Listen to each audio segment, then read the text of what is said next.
En esta ocasión hablaremos de la respuesta metabólica al trauma.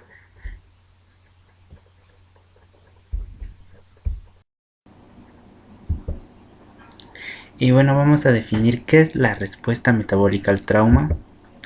Es una respuesta que se desarrolla en el organismo ante cualquier tipo de agresión o lesiones y va a estar mediada por una serie de eventos neuroendocrinos y humorales generados por diferentes estados patológicos, como pueden ser las quemaduras, los traumas y los procesos de sepsis. También son originarios en procesos quirúrgicos.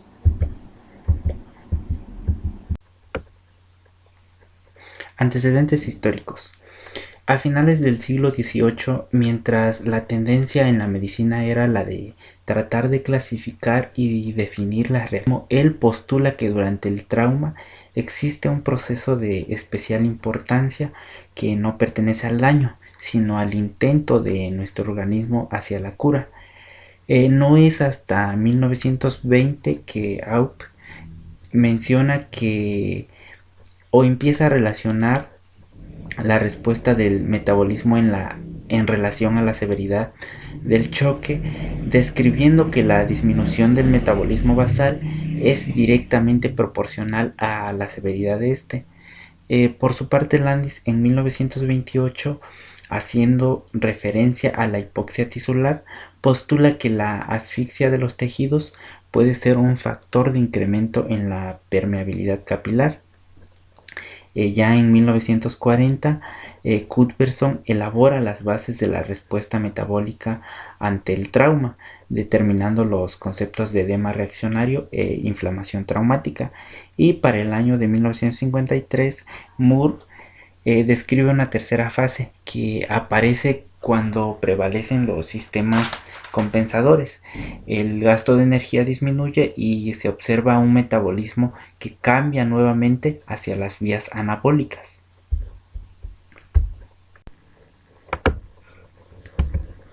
Se considera que la respuesta metabólica al trauma posee tres puntos importantes.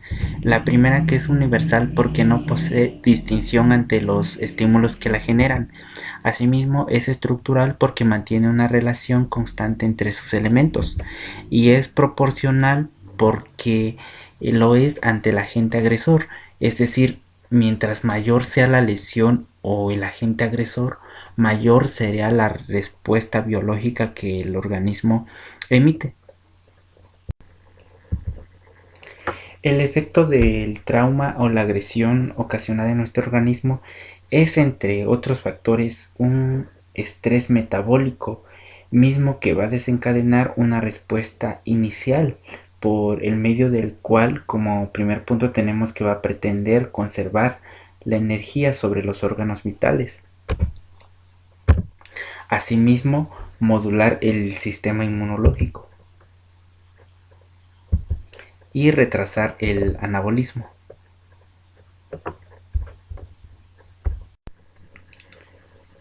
La respuesta neuroendocrina e inmunitaria a la lesión que se desencadena constituyen la rama eferente de la reacción y funciona esta como mediadora entre los efectos primarios de la agresión y las ulteriores alteraciones metabólicas que guardan una relación directamente proporcional con la intensidad de la agresión. Entonces, estas respuestas van a ser activadas por varios tipos de estímulos. Los estímulos nociceptivos, la propia lesión del tejido, la isquemia tisular y superfusión, así como alteraciones hemodinámicas. También se va a observar que existe una interacción neuroendocrino-inmunitaria en la respuesta al trauma. Tenemos dos arcos, el arco aferente que nos menciona que son los reflejos neuroendocrinos que provienen del sitio de la lesión. Estos son captados por los receptores y son transmitidos hacia el sistema nervioso central. Entonces, tras la agresión se va a desarrollar un conjunto de reflejos neuroendocrinos que van a ser inducidos por una serie de estímulos, lo que ya mencionábamos. Dentro de ellos vamos a tener al dolor, a la hipovolemia, el miedo, la ansiedad, la hipoxia. también los cambios en la temperatura corporal, estos que son denominados el arco aferente. Y bueno, también tenemos un arco eferente, que van a ser la respuesta neuroendocrina e inmunitaria. Esta inicia con el sistema nervioso central, específicamente en el eje simpático suprarrenal o adrenérgico. Esta respuesta que inicia en el sistema nervioso central va a incrementar o va a ocasionar un incremento súbito y de corta duración en la concentración plasmática de las catecolaminas. Entre ellas tenemos a la adrenalina y la noradrenalina.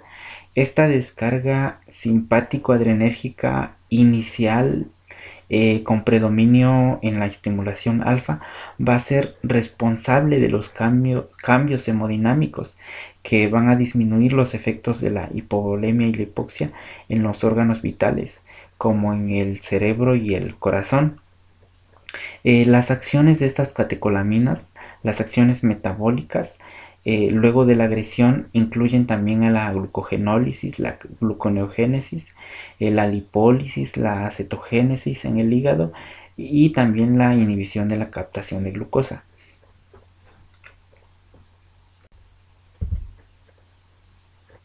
Y bueno, vamos a tener a las fases de la respuesta sistémica. La primera fase inicial de decadencia o hipodinámica, en esta fase más bien va a ser establecida en minutos y horas de la lesión. La segunda fase, que es la de flujo de aumento o hiperdinámica, se va a constituir en días después de la lesión, y la fase anabólica en meses de la lesión.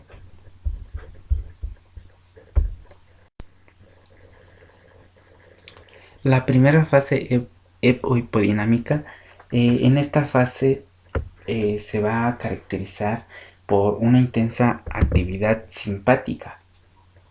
Esta va a condicionar una caída del gasto cardíaco, provocando hipoperfusión tisular con una disminución a la vez del transporte y el consumo de oxígeno.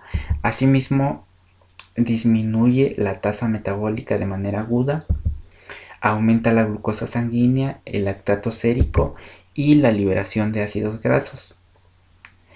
También se produce una disminución de la temperatura corporal, una resistencia periférica a la insulina con una liberación a la vez de catecolaminas y por consecuente vasoconstricción por este fenómeno. La segunda fase, que es la fase flow aguda o catabólica, bueno, en esta fase nos dice que tiene un tiempo inicio promedio de 5 días posterior a la lesión, pudiendo mantenerse esta fase hasta por 9 meses, mostrando a su vez dos fases específicas, una aguda y de adaptación. Se va a caracterizar por la utilización de sustratos mixtos de hidratos de carbono, aminoácidos y ácidos grasos.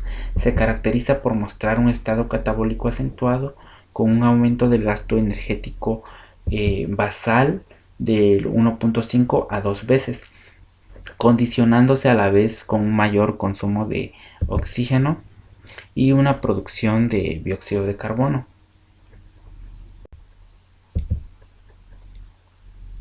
Bueno, la tercera etapa o la fase flow de adaptación, en esta fase se va a caracterizar por una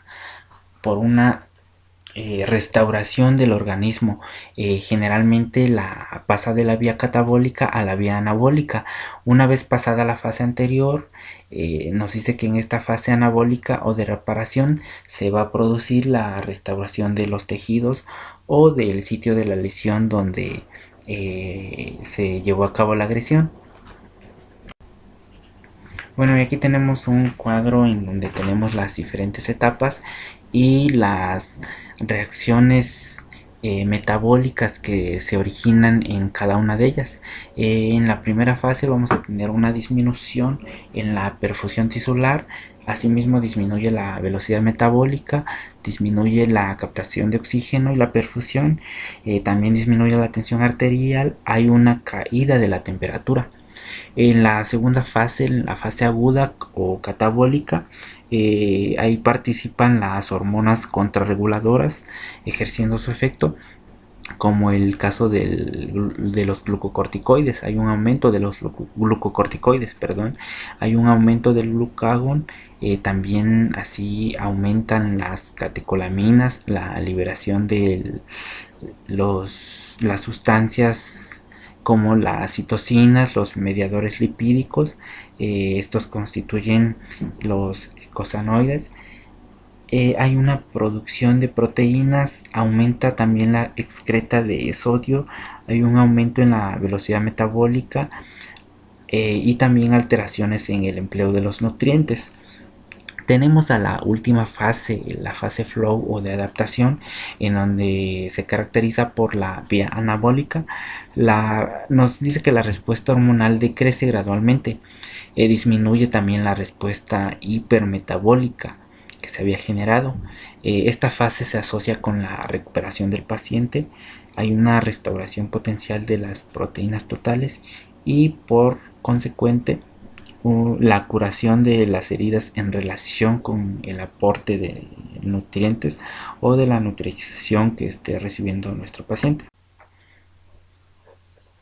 Bueno, y aquí vamos a tener una imagen de una paciente que recibe un traumatismo.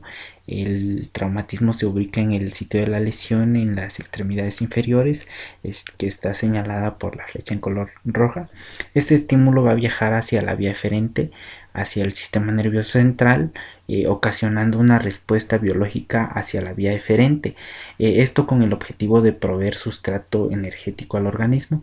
Y pues tenemos a las glándulas y a los órganos que van a actuar enviando su respuesta biológica a través de las respuestas neuroendocrinas, de las hormonas y las sustancias producidas. Tenemos a los riñones, al hígado, al páncreas, la respuesta cardiopulmonar, a la tiroides y a la hipófisis, dentro de las que mencionamos en esta imagen, y a las hormonas que participan, las catecolaminas con la adrenalina, la noradrenalina, el cortisol. Dentro del cortisol pues tenemos a los glucocorticoides, el sistema renina angiotensina aldosterona, que va a actuar en la retención de líquidos, a la insulina, que dentro de una fase ocasiona la resistencia periférica, al glucagón, a las endorfinas, la vasopresina, los eicosanoides, que son los derivados del ácido araquidónico, a la T3 y la T4, esta conversión que posteriormente la mencionamos.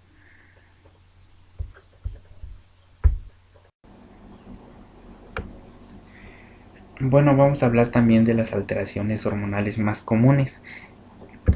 En primer lugar tenemos a la insulina, que nos dice que en términos generales es la hormona anabólica principal.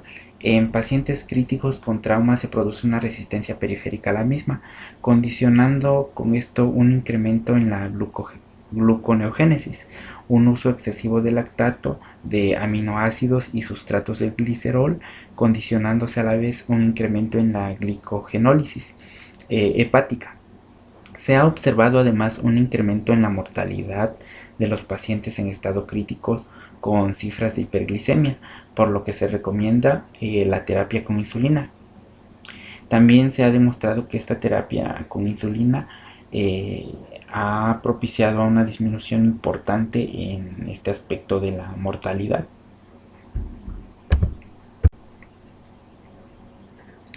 Bueno, también tenemos a la hormona del crecimiento. Esta hormona se ve incrementada en las primeras horas de la lesión tisular, promueve la lipólisis, además de la degradación de proteínas y liberación de ácidos grasos, contribuyendo a un síndrome de desgaste en fases crónicas. Se conoce también un efecto de antagonismo sobre la insulina.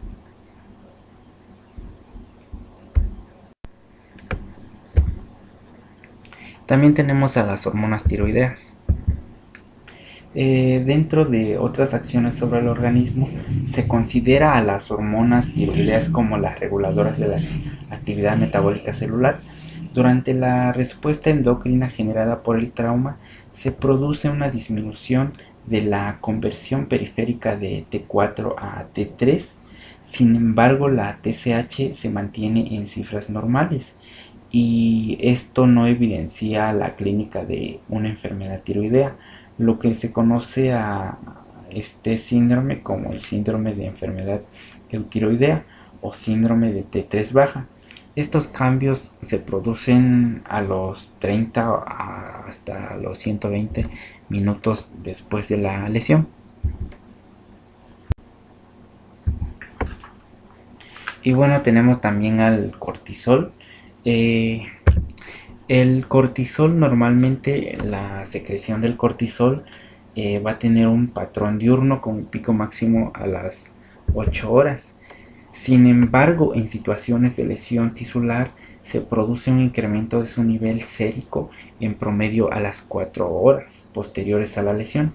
Esto desencadena un estado de hipercortisolismo transitorio con un propósito de amortiguar la respuesta inflamatoria sistémica, pero dada su condición transitoria, se produce posteriormente un descenso paulatino. Esto va a desencadenar una relativa insuficiencia adrenal, condicionando una secreción de catecolaminas con un estímulo directo sobre el incremento de la frecuencia cardíaca, así también de la contractibilidad del miocardio y vasoconstricción. Esta también va a estimular al sistema renina-angiotensina-aldosterona, promoviendo la retención de líquidos.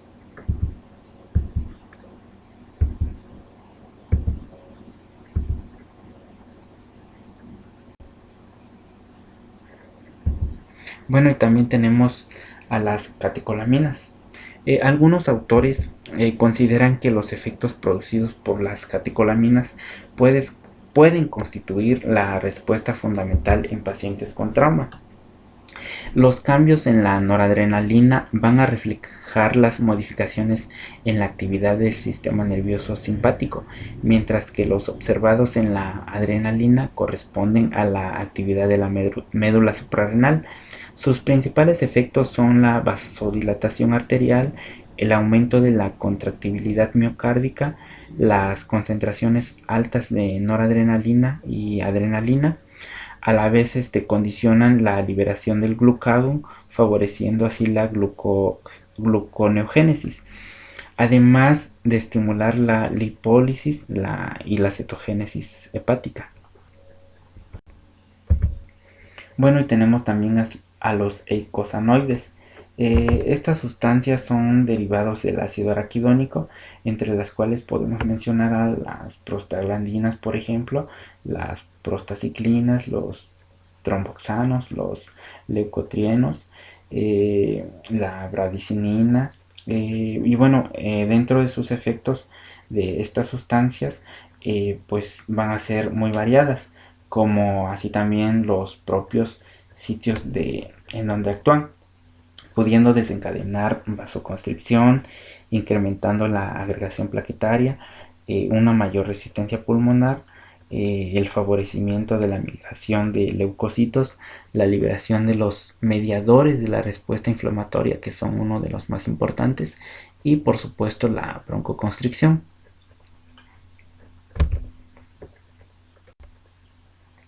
Y bueno, como conclusión vamos a tener que la fisiología de nuestro organismo va a presentar o va a ser el resultado de una compleja actividad hormonal, tanto del sistema nervioso, el sistema endocrino, por lo que se va a someter al mismo tiempo a una serie de eventos de agresión que suele incrementar el grado de complejidad de la misma y por ende el entendimiento de los diversos procesos bioquímicos que se van a desencadenar.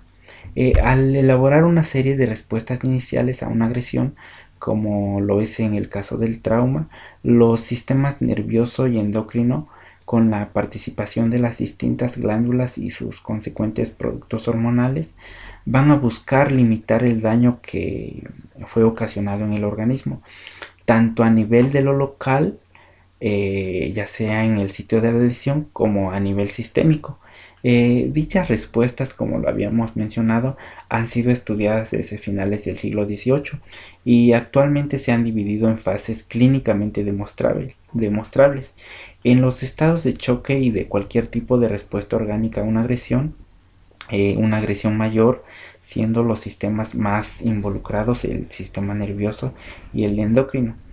Y bueno, dada la importancia que tienen estos dos sistemas en el organismo, tanto por su función normal como por la respuesta que presentan ante esta agresión sistémica, resulta de un impacto real considerar que dichos cambios desde el abordaje inicial de un paciente con trauma, ya que como anteriormente se ha expuesto, el modificar la respuesta inicial al trauma puede incluso mejorar el pronóstico de vida del paciente.